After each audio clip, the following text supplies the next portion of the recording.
Management accounts are internal reports prepared for managers. Unlike financial accounts, which mainly report past performance to external users, management accounts help managers plan, control, and make decisions. Management accounts usually include profit statement, sales analysis, cost analysis, budget versus actual comparison, variance analysis, cash flow information, key performance indicators, and commentary and recommendations. A management accounts report should not just show numbers. It should explain what the numbers mean. A manager does not only want to know that profit is lower than budget. They want to know why profit is lower, whether the issue is sales volume, selling price, material cost, labour cost, overheads, or something else, and what action should be taken. Let's use a simple business. A BC Chairs Limited manufactures office chairs. For April, the budget was sales units 1,000 chairs, selling price £80 per chair, variable cost £45 per chair, and fixed costs £20,000. Actual results: sales units 900 chairs, selling price £85 per chair, variable cost £48 per chair, fixed costs £21,500.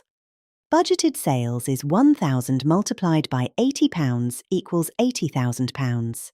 Budgeted variable costs is 1,000 multiplied by £45 equals £45,000. Budgeted contribution is £80,000 minus £45,000 equals £35,000. Budgeted profit is £35,000 minus £20,000 equals £15,000. Contribution is very important in management accounting. It is sales revenue minus variable costs. Contribution helps managers understand how much money is available to cover fixed costs and then generate profit. Let's calculate actual profit now. Actual sales is sales units multiplied by selling price per chair. Actual variable costs is sales units multiplied by variable cost per chair. Actual contribution is actual sales minus variable cost. And actual profit is actual contribution minus fixed cost. Let's now compare what the business planned with what actually happened. Sales revenue came in £3,500 lower than expected, which is not a good sign because the company made less revenue than planned. We need to go deeper into figures. Let's break down the sales difference into two separate parts. First, the company sold each unit for £5 more than expected. The price increase created a favourable sales price variance. The calculation is 85 minus £80 multiplied by 900 units equals £4,500. So the higher selling price improved revenue by £4,500 favourable. However, the business also sold 100 fewer units than planned. That created an adverse sales volume variance. The calculation is 900 minus 1,000 multiplied by £80 equals minus £8,000. So selling fewer units reduced revenue by £8,000 adverse. Now combine both effects. Price variance is £4,500 favourable. Volume variance is £8,000 adverse. Overall net effect is 4,500 minus 8,000 equals minus 3,500. This gives an overall sales revenue variance of £3,500 adverse. On the positive side, variable costs were £1,800 lower than budget. This means the business spent less on variable operating costs than expected. Now let's analyse the variable cost difference in more detail. Even though total variable costs were lower overall, this mainly happened because the business produced and sold fewer units. To understand performance properly, we separate the variance into two parts: the cost per unit effect and the volume or efficiency effect. First, the variable cost per chair increased from £45 to £48. This created an adverse variable cost rate variance because each unit cost more to produce than expected.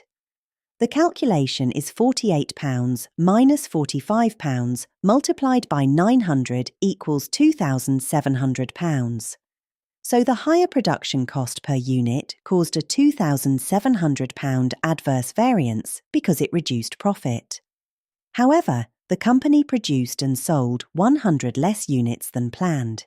Because fewer units were made, the business used fewer total variable resources overall. The calculation is 900 minus 1,000 multiplied by £45 equals minus £4,500. Since the business spent less on variable costs overall, this created a £4,500 favourable variance. When we combine both effects, net variable cost variance is 4,500 minus 2,700 equals 1,800. Overall, variable costs were £1,800 favourable for business. Although the business benefited from producing fewer units overall, the increase in variable cost per unit is a concern. Management should investigate why production costs per chair increased during the period. However, contribution ended up £1,700 below target. Even though some costs were lower, the drop in revenue had a bigger impact overall. Fixed costs were also £1,500 higher than planned, meaning the company spent more on overheads such as rent, salaries or utilities. As a result, profit is £3,200 below the original budget, showing that overall performance was weaker than expected. The company made an actual profit of £11,800 compared with a budgeted profit of £15,000, giving an adverse profit variance of £3,200. The main reasons appear to be lower sales volume, higher variable cost per unit, and higher fixed costs. The higher selling price partly compensated for the reduced sales volume, but not enough to meet the profit target. Based on these results, management now needs to investigate several areas of the business.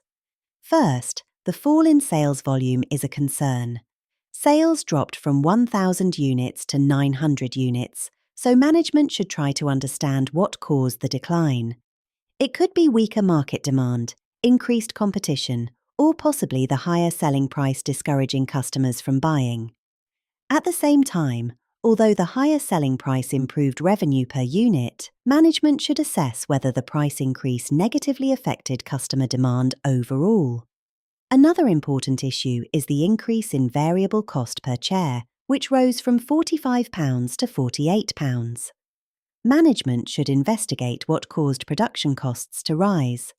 This may involve reviewing supplier prices, checking for material wastage, analysing labour efficiency, or identifying operational inefficiencies in production. Fixed costs also exceeded budget, so management should review overhead spending carefully to identify areas where costs can be controlled more effectively. Finally, if the lower sales performance is expected to continue, management may need to revise future forecasts and budgets to reflect more realistic expectations. Management accounts are not just about preparing tables. They are about helping managers understand business performance and make decisions.